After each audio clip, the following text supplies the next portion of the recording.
Assalamualaikum warahmatullahi wabarakatuh. Kembali lagi dengan saya Rahmat Wahyu Pramono dari Politeknik Elektronika Negeri Surabaya, Departemen Teknik Informatika dan Komputer.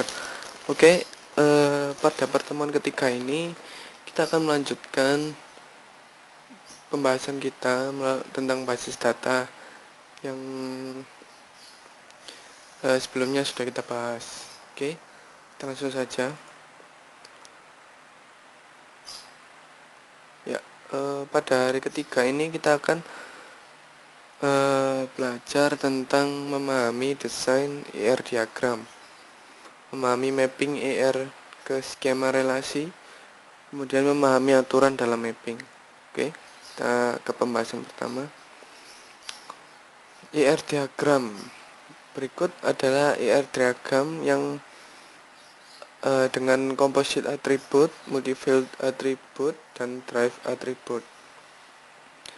Jadi bisa dilihat H pada bagian ini adalah drive attribute, di mana dia dikurangi dari date of birth, dikurangi dengan tahun yang sekarang, dan diberi tanda dengan garis putus-putus. Kemudian multi-field attribute adalah yang memiliki dua garis seperti ini, yakni phone number, jadi punya banyak phone number.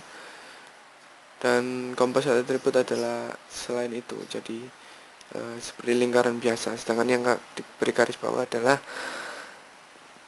primary key, dan customer ini adalah entitas. Oke, lanjut. Fase desain database. Dalam mendesain sebuah database itu terdapat tahapnya ya.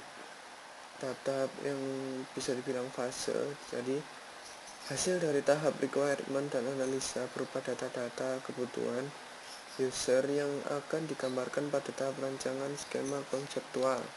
Jadi tahap pertama adalah requirement dan collection analysis. Jadi kita mendata dan menganalisis kebutuhan-kebutuhan yang diinginkan oleh, ya bisa dibilang, customer.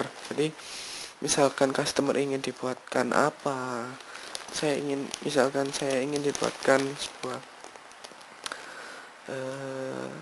database tentang restoran. Nah, restoran itu yang seperti apa, menyediakan menu yang apa saja, dan lain-lain. Itu dilakukan pada tahap requirement collection dan analysis.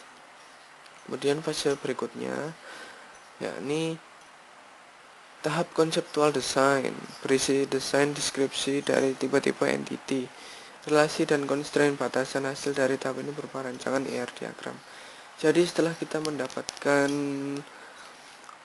kebutuhan data kebutuhan kita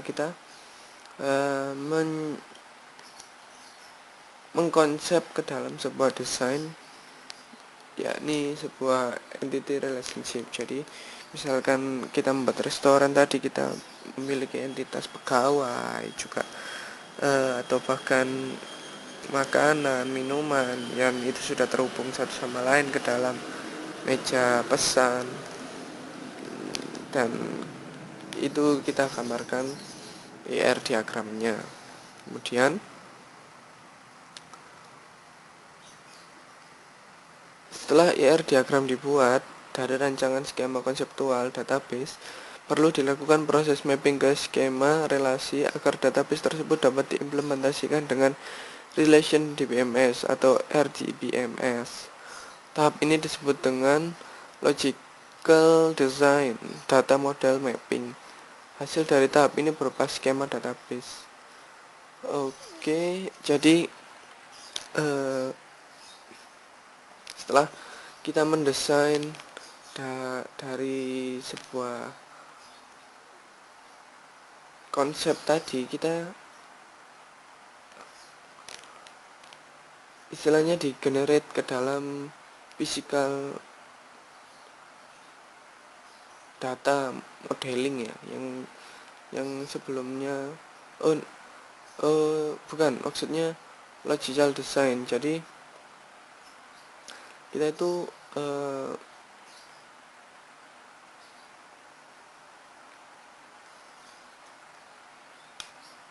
membuat perintah nyata untuk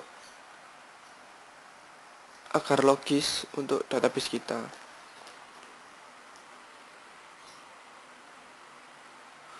Berikutnya adalah tahap akhir adalah physical design, berupa pengindeksian struktur internal, storage, index path, serta organisasi file dalam database. Jadi setelah kita konsep, maka physical di sini adalah kita mengenerate ke dalam bentuk-bentuk lain ya. Contohnya saja ODBC. Jadi kita tuh sudah mulai mengimplementasikan desain kita pada struktur. Kita pemberian, entah itu pemberian data atau pemberian indeks dan atau bahkan mengisi dengan file-file seperti itu.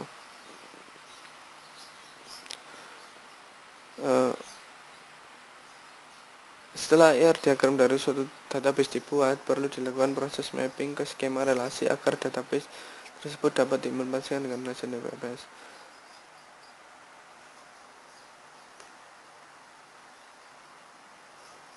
Itu adalah tadi. Kemudian ini adalah langkah-langkah mapping ya.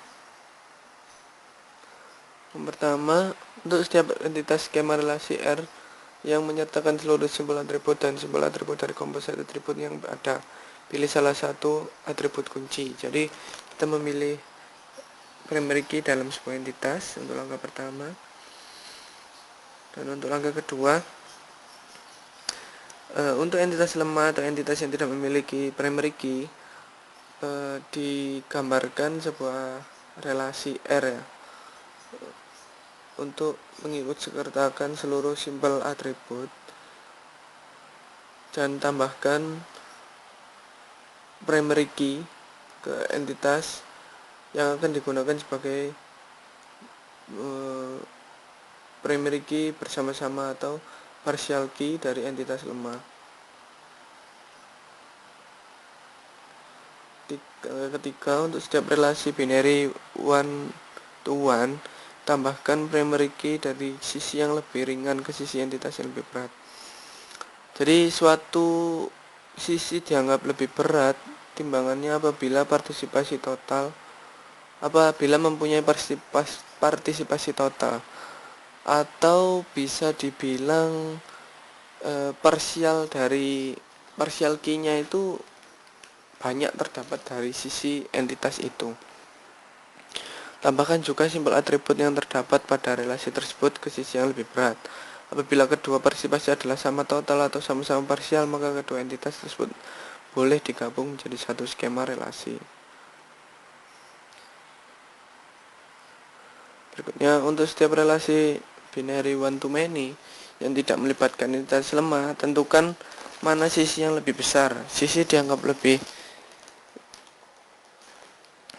berat, timbangannya adalah sisi yang many. Tambahkan primary key dari sisi yang ringan ke skema relasi sisi yang lebih berat. Tambahkan juga seluruh simbol atribut yang terdapat pada relasi biner tersebut. Oke, untuk setiap relasi binary many to many, buatlah skema relasi baru R dengan atribut seluruh simbol atribut yang terdapat pada relasi biner tersebut. Tambahkan primary key yang terdapat pada kedua sisi ke skema relasi. Kedua foreign key yang terdapat dari kedua sisi tersebut digabung menjadi satu bentuk primary key dari skema relasi R. Untuk setiap multi-valued atribut, buatlah skema relasi yang menceritakan atribut dari multi-valued tersebut. Tambahkan primary key dari relasi yang memiliki multi-valued tersebut. Kedua atribut tersebut membentuk primary key dari skema relasi R. Untuk setiap relasi N dengan N lebih dari 2, buatlah skema relasi yang menyertakan seluruh primary key dari entitas yang ikut serta. Sejumlah N foreign key tersebut akan membentuk primary key untuk skema relasi R. Tambahkan seluruh simbol atribut yang terdapat pada relasi N tersebut. Ya, ini adalah contoh dari skema relasi. Jadi diagram skema konseptual yang untuk sebuah perusahaan ya. Jadi bisa dilihat ini masih belum, ya bisa dibilang menengah ke bawah ke kompleksannya.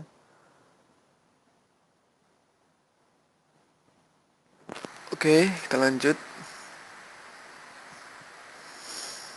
Ya, dari skema di atas kita membuat entitas atau tabel-tabelnya, yakni departemen, location, project, works on, dan dependent. Juga ada employee dan departemen. Kemudian kita gabungkan relasinya seperti di atas agar membentuk sebuah, ini bisa dibilang masih tahap konseptual, jadi masih berupa IRD.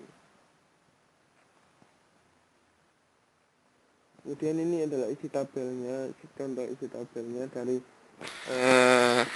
yang sudah kita buat barusan. Oke, selanjutnya ini juga masih isi tabel dari dependent employee, kemudian project. Oke, ya sekian dari pertemuan 3 kali ini. Terima kasih atas perhatiannya. Dan lanjutkan ke pertemuan keempat dengan pembahasan yang lebih menarik. Oke, terima kasih. Assalamualaikum warahmatullahi wabarakatuh.